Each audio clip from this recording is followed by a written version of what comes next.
See, I believe that circumstances do not make a man, they reveal him. That's from James Allen in As a Man Thinketh. One of the ironies for me is in the neighborhood that I live in Florida, real close to where I live is a very poor area. And I drive through there, and this area in Florida has the highest unemployment rate in the state of Florida. And the yards are the messiest in the state of Florida. Now, that is a real incongruity to me. Why would a neighborhood where everybody's unemployed, or so many people are unemployed, be so sloppy? Why would there be trash all over the front lawns? Why would the garbage not be taken up? These are people who have nothing else to do. They got all day long to work on their lawn and to keep it clean and to paint their house and to do whatever it is that they... But they're not doing that. Most of the time when you drive through there, you see a whole lot of people sitting around in groups, either playing cards or gambling, or there's some drug dealing going on. What I believe is that a person's circumstances reveal a lot about you. That we have choices as we go through our life, regardless of where we're born or what our status is or what our color is or whatever. We still have a lot of choices that we don't exercise, and what we do is we reverse it. We blame our circumstances on why my house isn't nice and why I don't have a lot of money. And we come up with all of these kinds of excuses.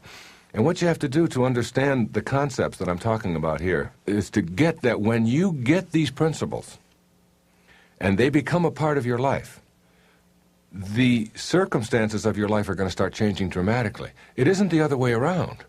It isn't that my circumstances are the thing that created all of these problems that I have, and it's the man that I'm married to, or the woman that I'm married to, or the way my children behave, or it's the job I have, or it's my boss, or anything external to yourself. When you change around your attitudes and your beliefs about yourself and about your fellow man and about the universe and about your place in it, and you begin to adopt a loving stance towards all of those things, when you begin to think loving thoughts and positive thoughts and beautiful thoughts, that's what you ultimately have to give away. So instead of being angry at other people or your boss or whatever, what you have is only loving things to give back to them, or positive things, or ways of thinking that are in harmony. That's what you have to give away. And when you start giving that away, you start amazingly seeing the circumstances of your life change. See, many times I will be speaking to an audience, or I'll be on television. This happened to me on AM San Francisco just a few months ago. And they were asking me questions about my life and all of this. And they said, well, don't you think that it's really easy for you to say all of these things about being positive and enjoying your life and the perfection of the universe and all of these kinds of things? Because look at you. You're a millionaire. You're a popular author. You've had a lot of fame. You're on television all the time. You've got everything that a person could want in life. It's easy for you to say. And my response was, then I'm the person that they should be listening to. I am not saying these things because I have a lot of money and because I have fame and so on, that maybe I have a lot of money and a lot of fame because I live these things that I'm talking about.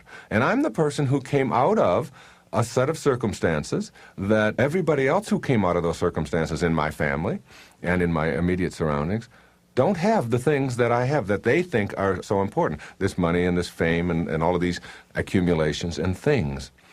And coming out of an orphanage situation, coming out of poverty, coming out of broken family, coming out of an alcoholic father who abandoned his family, and all of these kinds of things, and having to be put into separate homes and so on, and then living in very, very poor circumstances virtually all of my life, perhaps I am where I am because of these principles, rather than that I can spout these principles because of where I am.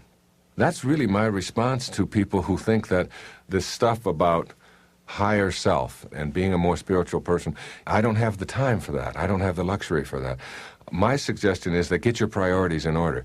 Get this stuff that we're talking about here in this program. Get this and understand that you are the product of the way that you think, and that the circumstances of your life are revealing you. They didn't make you. And that if there are things about your life that you don't like or would like to improve upon, whatever they are, whether it's making more money or improving your relationships or getting a better job or getting your book published or whatever it is that you have got going in your life, that if you stop focusing on that and begin to look at what kind of a human being are you and how do you fit into this whole body of humanity, And are you part of the solution or are you part of the problem?